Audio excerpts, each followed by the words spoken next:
welcome back to the Calibrated Concepts YouTube channel. Today I want to talk about how to hire help in your small business. I have a lot I want to say on this topic, but I'll try and keep it all brief for y'all. The first thing I want to say is in my 5.5 years running Calibrated Concepts, I've had 3 virtual assistants. 2 of them are still working for me now and have been on my team for about 2.5 years. Prior to that, I had 1 VA, and he was on my team for about 2 years as well. Prior to that, I ran everything myself. So I've had really, really low turnover. And the only reason Hassan, my first assistant, left was because he started a brick and mortar business of his own. So I wanted to talk through, how do you hire help? How do you get them to stay? How do you know if somebody's the right fit for you? And then give you some resources around those things. I do want to say that even though I have fairly limited experience hiring in my own business because, I've made some good choices around that and been really specific in how I hire and who I hire, I also wanted to say that I have experience replacing myself as teams because the first while of this business, Calibrated Concepts, I was a virtual assistant and I was on a lot of people's teams. And when I was a little overwhelmed with that and decided to pivot to doing project-based work through Squarespace and then systems, I had to replace myself on people's teams. And so I've hired replicas of me essentially for other people's teams as well. We use the same system, and I know for a fact that a lot of those VAs still work for those teams that I replaced myself on. So let's get into it. How the hell do you hire a virtual assistant? And we're going to talk mostly about virtual assistants, but a lot of this advice will go towards other contractors and things as well in your business. I've used this system to hire podcast editors, Pinterest managers, and other project-based help I've hired throughout the years in my business as well. So the first thing is if you can get a referral for a virtual assistant through another small business owner that you trust, or through, a group of people that you trust. So if you're in a Facebook group or something like that, but maybe you don't know them one-on-one, but you still really trust and value what they have to say, referrals can go a long way towards vetting a service provider. If you don't have that, I would say some of the Facebook groups are really, really good for putting in your job role. I also have really leaned into using Upwork over the years. I've actually found both Heidi and Hassan, so 2 of my 3 assistants, through Upwork. The other was Amy, who was through just knowing her in the community of virtual assistants here in Northern Ireland. And so I've hired her as well. So if you can get a referral, that's number 1. Otherwise, there's some places to look that are really helpful. And like I said, it's Upwork, Fiverr, Facebook groups, those kinds of things are really, really good. And there's a lot of Facebook groups for entrepreneurs or even virtual assistants themselves. I think the other thing is to keep your mind really open about where that virtual assistant is. As long as there's some hours of overlap where you can do one-to-one meetings here and there. So Heidi is 7-8 hours time different from Belfast most of the time, but we have a couple hours in our workday that overlap, and that means that we can have team meetings at 4:30 in the afternoon and able to all make sure that we're on the same page. And we do that about once a month. We actually have one tomorrow. So that is sort of what I want to say around all of that. So I've got some resources I want to show you in a minute, but I wanted to say, so once you know where to hire, I think you really need to be specific about what you want done. And it's not that the role can't grow or that you might be changing things up here and there, but to start, you need to know what tasks you want to hand off. And you need to not only know that, but you need to know how you want them done. And if possible, have some sort of SOP or standard operating procedure for those tasks. So whether that means you've created Loom videos, which is what I do for my clients, or you've got the process all written down, which I've had done for clients in the past. You just need to have an idea of this is what needs done, this is how it's going to in general be done, and this is how often it needs done. We and my team manage all of that in Asana. So the Loom recordings for tasks go in there. the due dates go in there, communication back and forth about the task if there's something that I need to provide for the task to be done, or if tech is being tech, sometimes the tech gods aren't on our side. So those kinds of things. And I also, that's another good point, is that I always allow for a certain element of flexibility in my team as far as due dates. So I schedule things before they need done most times, meaning that if tech doesn't work or somebody gets sick or somebody's kid gets sick, there's a little bit of flexibility for them to, okay, we'll cycle back to that tomorrow or the next day. So that's a lot of information. Other things kind of that are general about how I hire, for virtual assistants that I found on Upwork, I pay them more than their asking rate for the most part. If I find a virtual assistant that isn't based in sort of a standard westernized country, a lot of times their rates are what I think are lower than I would be comfortable paying. And so I pay them what I feel is an appropriate rate. And I think that's part of the reason people stay on my team for so long. Some of my virtual assistants don't do loads and loads of hours a month. I'm really good at automating. That's part of the game for me. That's part of what I do. It's part of what I teach. So my virtual assistants would probably do, Heidi, most months would probably average 10 hours a month. And so it's not tons of work, but she knows that those 10 hours a month, she's getting paid substantially more than some of her other 10 hours a month. And so it goes really well. It's a really good win-win for both of us. The other thing is I've given them raises without them having to ask, as they've been on my team for 2.5 years. So as a reward for job well done, but also with the rising cost of living, I haven't made them ask for that. I've just been like, this is what I think we're paying you from now on. If you need to negotiate that and it needs to be higher, let me know.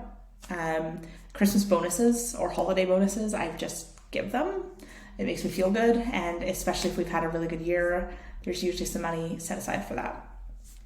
So treating them as part of the team, I value, again, we have a team meeting once a month. So they don't just do tasks for me, but I think one of my most favorite things about having a team is not what they actually do in the admin and the tasks that they manage in my business, but it's also just having other people's brains. So once a month I get to have a meeting with them and we talk through all the things coming up in the business, what needs to be done, and really for them sometimes it's really just me talking through. It's like being able to talk it all through really helps my brain. So they're just listening to me sometimes like, but it helps a lot for me and they're getting paid for the time. So it's really, really useful. All right, so that's the gist of how I have hired, how I've managed my team. But I also want to show you some of the resources that I've used and created in hiring for my team and also hiring for other people's teams. So I'm going to show you that now. All right, so we're back over here. I created this resource for myself and I had so many people ask for bits and pieces of this that I put it all in a Google folder a long time ago. And recently I decided to freshen it up, put it in this Google folder, organize it by number so that you can look at it more like this if you want and be really clear as to how it's what you need to do. I also I'm selling this in my online shop. It's in a beta price because eventually I want to put this in a nicer format with more information. But right now this is beta, so it's just in a Google folder.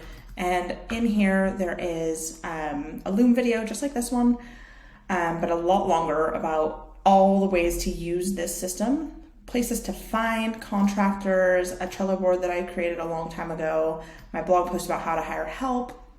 So this is a really good getting started place. And this video is about 25 plus minutes long, I think.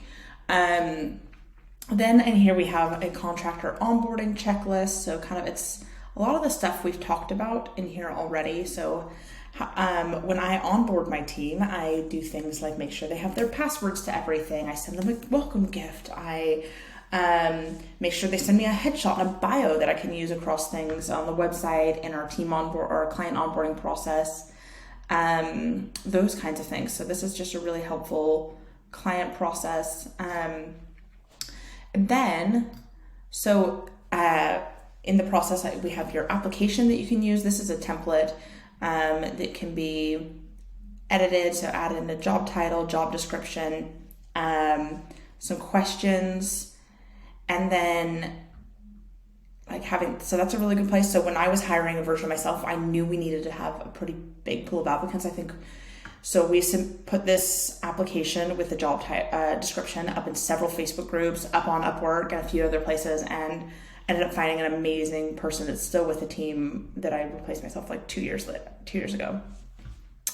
So we've got a job application, we've got job spec template. This is the one I used when I hired Heidi a couple years ago. So obviously you'd want to replace anything, but really helpful to know these things, to kind of just have a guidelines really, right? And then interviews. So this is how I have a version of this, so it's my own, but when I interview somebody, I have their name, their profile, linked to if it's an Upwork or I found them somewhere else, their email address, a bunch of questions, and I put a summary of their answers in here so I can compare and contrast later. Notes, and then this is important, we'll talk about this in a second, but a link to their test. So that's helpful too. And then this is what I mean by the test. So for when I replaced myself as an OBM or virtual assistant, this was one of the tests we had done. So essentially it's just, these tests should be done in less than an hour. They should be fairly easy. Your choice if you want to do it paid or as a free part of the application process, but just some tasks that are quick and easy, but that will help you get an idea of if this person is detail oriented enough for your team, if they have the right aesthetic, like if they can understand aesthetics or whatever it is that they need to do for your team. So this is one we did for the type of work that I had done on this person's team. Another one this is the one I gave Heidi, again, years ago, but so it was very easy to me say, this is only going to be done in an hour. Please submit it by this date.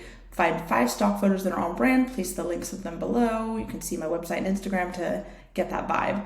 Please put this, format this as a referral blog post so that there's headings, bullet points, all those things. Again, that's a task I knew we'd have my assistant doing through the Squarespace websites we design a lot when we were migrating them from, say, WordPress or other places.